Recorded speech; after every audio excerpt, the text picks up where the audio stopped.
دیکھیں it's very unfortunate, it's a sad story on the supply side as well, کیونکہ یہ اسی policies کا ہی آپ سمجھ لیں کہ ایک ٹرکل ڈاؤن ایفیکٹ ہے جو کہ ہم آج فیس کر رہے ہیں. سب سے زیادہ جو کیونکہ گیس اگر آپ کو سستی دی جا رہی ہوگی تو اس سے جو ہے ان ایفیشینٹ یوز آف گیس وہ بھی بڑھ جاتا ہے, اور یہی ہو رہا ہے ہمارے گیس سیکٹر میں بھی اور ڈومیسٹک سیکٹر میں بھی.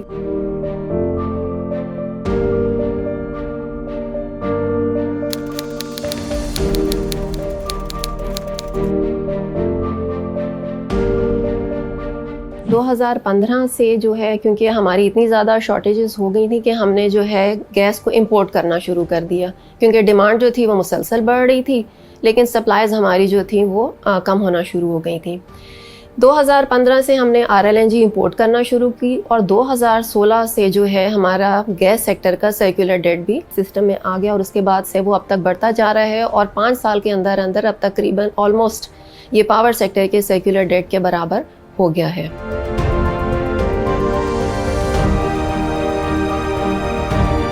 پاکستان کی جو انسیپشن سے لے کے ہم اگر اس پیریڈ کو ڈیوائڈ کر دیں 1955 سے لے کے 1971 تک, that was a period which was I mean a period of massive industrial growth and activity, جس میں ہماری ریفائنریز آ رہی تھیں, انفراسٹرکچر ڈیولپ ہو رہا تھا, فرٹیلائزر پلانٹ لگ رہے تھے, oil and gas exploration was at its peak. ایک جسے کہتے ہیں فوکس تھا ٹورڈز انڈسٹریل ڈیولپمنٹ, اور اس وقت کی GDP جو تھی ہماری وہ 8% پلس رہی ہے, اور کچھ سالوں میں تو 11% سے بھی زیادہ تھی.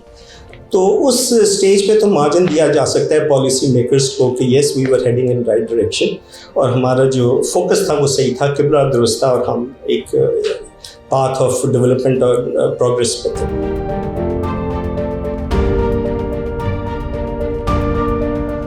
اور 2012 میں جو ایک ریوائز ایلوکیشن پالیسی آئی, اس میں جو ایک چینج آیا اس میں پاور پلانٹس کو جو پرائرٹی تھی وہ نمبر 2 پہ آ گئی, اور اسی طرح سے جو آپ کی CNG تھی وہ آپ کی 6 پرائرٹی پہ چلے گی.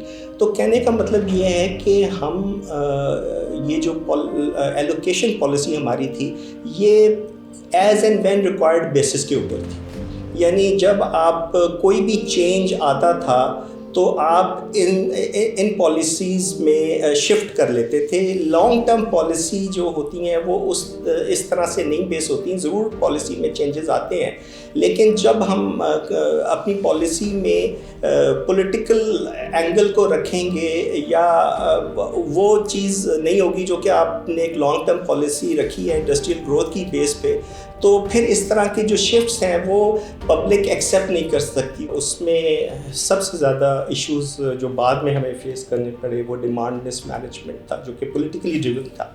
اس کے بعد ہم نے سبسڈیز بہت زیادہ دیں ڈومیسٹک سیکٹر میں, فرٹیلائزر میں, پاور سیکٹر میں, تو ایک یہ ایشو تھا. پھر اس کے بعد ہمارا ان ایفیشینٹ یوزیج آف جو تھا گیس وہ تھا.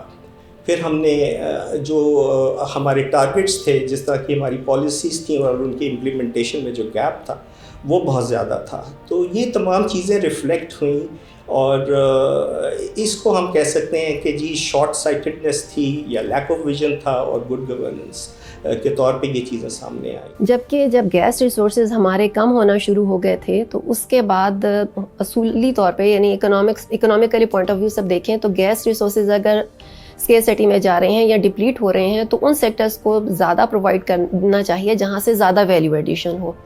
لیکن انفارچونیٹلی ہمارے گیس کی پرائرٹی ہے, گیس سپلائی کرنے کی پرائرٹی ہے ڈومیسٹک سیکٹر, جس کو ہم سبسیڈائز بھی کر رہے ہیں, اور اس میں سب سے زیادہ انیفیشینٹ یوز بھی ہے.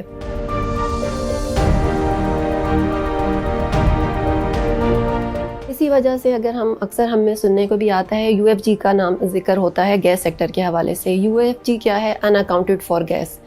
یہ اسی طرح ہے جیسے پاور سیکٹر کے ٹرانسمیشن اور ڈسٹریبیوشن لاسز ہوتے ہیں. اب یہ کیوں ہوتے ہیں؟ کیونکہ ہمارے انیفیشینٹ اپلائنسز ہیں جس کی وجہ سے گیس ضائع ہوتی ہے. یہ ہے ایک یہ فیکٹر آ جاتا ہے. اسی طرح سے پھر جیسے پاور سیکٹر میں ہوتا ہے کہ گیس کی چوری بھی ہوتی ہے، جیسے بجلی کی چوری ہوتی ہے اسی طرح گیس کی بھی چوری ہوتی ہے، اور ریکوریز کا بھی ایشو آ جاتا ہے. یہ ساری انیفیشنسیز جو ہیں یہ زیادہ ایسوسیٹڈ ہیں ڈومیسٹک سیکٹرز کے ساتھ as compare to the industry. Industry is more efficient in terms of consumption as well as in terms of payment, یعنی ان کی پیمنٹ بھی ریگولر ہوتی ہے اور وہ 90% ان کی جو ہے مور ایفیشینٹ ہے as compare to the domestic sector.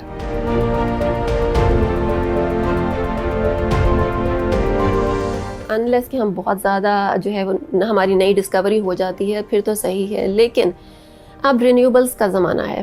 رینیوبلس they are clean source of energy as compare to gas. Gas is not a clean source of energy. اس کے ساتھ انوائرمنٹ ریلیٹڈ ایشوز بھی ہیں، رینیوبلس کے ساتھ وہ ایشوز نہیں ہیں. رینیوبلس کی ایک تو کاسٹ کم ہو رہی ہے، اس کے انوائرمنٹل بینیفٹس ہیں، and they are easy to procure, یعنی وہ ہر کنزیومر اپنے روف ٹاپ پہ بھی اس کی استعمال کر سکتا ہے. اور اس کی وجہ سے یہ ہے کہ ہماری ریلائنس جو ہے گرڈ الیکٹریسٹی پہ اور گرڈ گیس جو سپلائز ہیں، یعنی جو گورنمنٹ کی طرف سے جو ہمارا نیٹ ورک ہے اس پہ ہماری ڈپینڈنسی کم ہو سکتی ہے.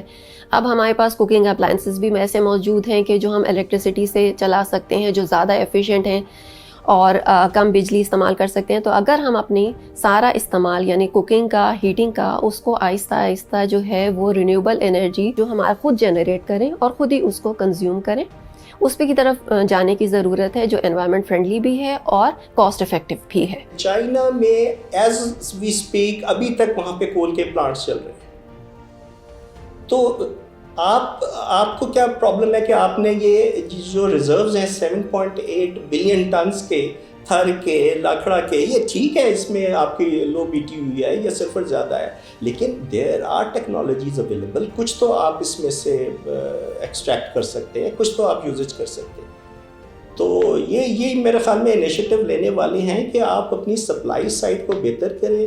رینیوبل کے علاوہ آپ کے پاس اس وقت کوئی چارہ نہیں ہے کہ آپ رینیوبلس پہ جائیں.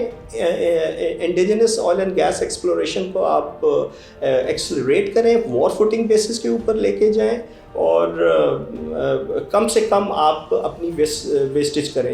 اپنے سسٹمز جتنے بھی ہیں آپ ان کو ایفیشینٹ بنائیں. Thank you for watching the full video. If you want to see more of such meaningful content, show your support by hitting the subscribe button.